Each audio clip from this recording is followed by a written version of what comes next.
Marie-Myriam avoue enfin ce que l'on soupçonnait du plus grand chagrin de sa vie, son amour et son mariage.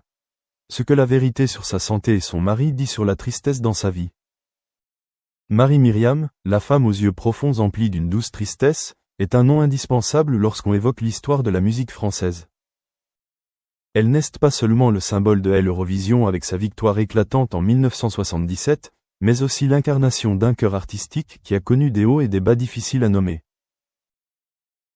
La voix claire qui a autrefois apporté la gloire à la France est maintenant remplie de nostalgie, de perte et d'une solitude persistante qu'elle a finalement courageusement partagée à l'âge de 67 ans.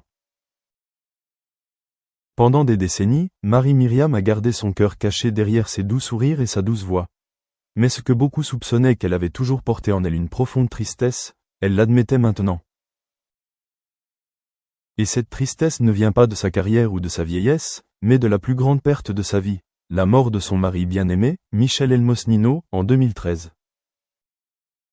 Michel était non seulement le partenaire de vie de Marie-Myriam, mais aussi son plus grand soutien spirituel. C'est un producteur de musique qui comprend et apprécie son âme artistique d'une manière rare. Au cours de leurs années de mariage, ils ont tout vécu ensemble, des lumières vives de la scène aux jours paisibles avec leur famille. Marie a un jour partagé que Michel était la seule personne qui lui faisait sentir qu'il n'était pas nécessaire de se forcer à être forte. Elle pouvait pleurer, être faible et fatiguée avec lui, quelque chose que les projecteurs ne lui permettaient jamais de faire. Lorsque Michel est mort, Marie n'a pas pleuré ni s'est effondrée en public. Elle s'est retirée discrètement de la scène musicale pendant un certain temps, choisissant de vivre en réclusion pour guérir une blessure invisible. Les proches ont déclaré que dans la période qui a suivi les funérailles de son mari, Marie a rarement quitté la maison.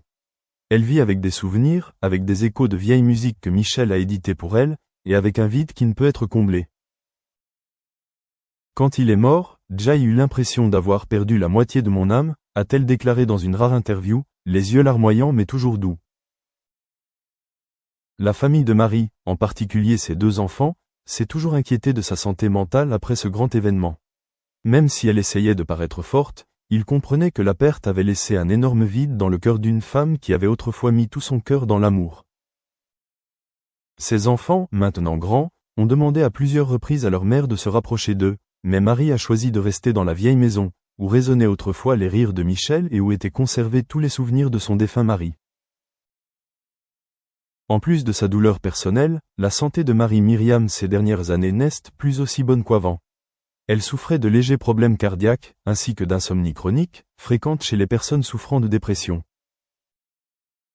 Cependant, Marie ne s'est jamais plainte ni ne s'est lamentée ouvertement. Pour elle, le vieillissement fait partie intégrante de la vie, tout comme la tristesse. J'ai appris à vivre avec lui comme un ami silencieux, toujours avec moi, mais ne me contrôlant plus, a-t-elle partagé un jour. Côté carrière, après la gloire de sa victoire à l'Eurovision en 1977 avec la chanson L'Oiseau et l'Enfant, Marie-Myriam a continué à chanter mais n'a plus jamais atteint ce sommet. Elle s'est essayée à de nombreux genres, participant même à la production télévisée, mais il semblait que la lumière de ses débuts de carrière était toujours une ombre trop grande. Pourtant, elle n'a jamais qualifié cela d'échec. Une carrière est un cheminement fluide. Je n'ai pas besoin d'être au sommet pour être considérée comme une artiste. J'ai juste besoin de chanter avec mon cœur, a-t-elle dit un jour, posée et calme. Le plus grand succès de Marie dans sa carrière est qu'elle est devenue une icône musicale vivante, non pas en raison de sa célébrité, mais en raison de son honnêteté et de son courage. Dans le monde de l'art, elle est respectée pour ne jamais faire de compromis sur l'art et ne pas suivre les tendances. Elle choisit de chanter moins mais de manière plus sélective, chantant uniquement lorsque son cœur résonne vraiment avec chaque parole. Aujourd'hui, bien qu'elle ne soit plus active dans l'industrie musicale, Marie-Myriam est toujours présente dans le cœur des mélomanes français comme un symbole de douce fierté. La tristesse de sa vie, la mort de son mari, la solitude de la vieillesse, le changement de carrière, ne l'ont pas brisée, mais l'ont rendue plus profonde et plus humaine.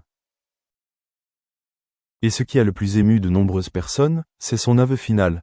Son cœur porterait à jamais un vide incompressible, la tristesse était devenue une partie de ce qu'elle était.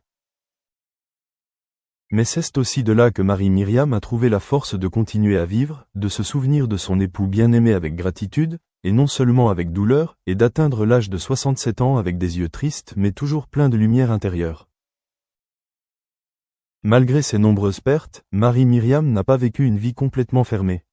Au lieu de cela, elle a essayé de trouver la joie dans la vie quotidienne en se rapprochant de ses enfants et petits-enfants, qu'elle considère comme une continuation d'elle-même et de son défunt mari Michel Elmosnino. Elle disait souvent, « Le rire des enfants était comme la musique la plus douce que j'ai jamais entendue après le départ de Michel. » Marie était non seulement une mère dévouée mais aussi une grand-mère chaleureuse et compréhensive. Ses petits-enfants viennent souvent lui rendre visite à la maison le week-end. Ils écoutaient ses histoires, jouaient dans le petit jardin que Michel avait planté et, de temps en temps, toute la famille écoutait ensemble ses vieux enregistrements, comme un moyen de créer des liens entre les générations. C'est dans ces moments-là que Marie s'est sentie. Information from our courses and our syllabi. He's also empowered with the main competencies that the employer in the future are looking for. So it's, as I said, it's a journey. So when a student is joining an internship program, there's a specific period that, or specific, even before the period, specific skills that he should have. And in collaboration with the internship office department and employability department, we find a suitable institution for the students to take his internship, and we look for the outcome. We follow with him step by step to guarantee that he's achieving those graduate attributes. Those graduate attributes are, let me just one second, because I need to give you those in detail without having missing any of these attributes. So let's start with effective communication. Then, okay, just one second, please. Leadership skills, effective communication, teamwork, digitalization or computer skills and IT skills, innovation and creativity, corporate social responsibilities, in addition, as I said, to the leadership, which is related, like we for all of our students we try, but it's mainly also for the BG students to be equipped with such competencies. So those are like the main ones that we try to provide our students with, and we align those 6 of them with the undergraduate and the 8 with the BG program, which students are ready to join any institution or any employment or any career based on his also competencies that he is having. We have several programs in engineering and health sciences and College of Arts and Science, also College of Law. So each college, they have their own mapping process with those with those attributes, and then we follow it from, again, a holistic approach from the provost and the provost, the associate provost and the deans and the associate deans, to guarantee all these goals are achieved, in addition to the quality assurance programs that we are to guarantee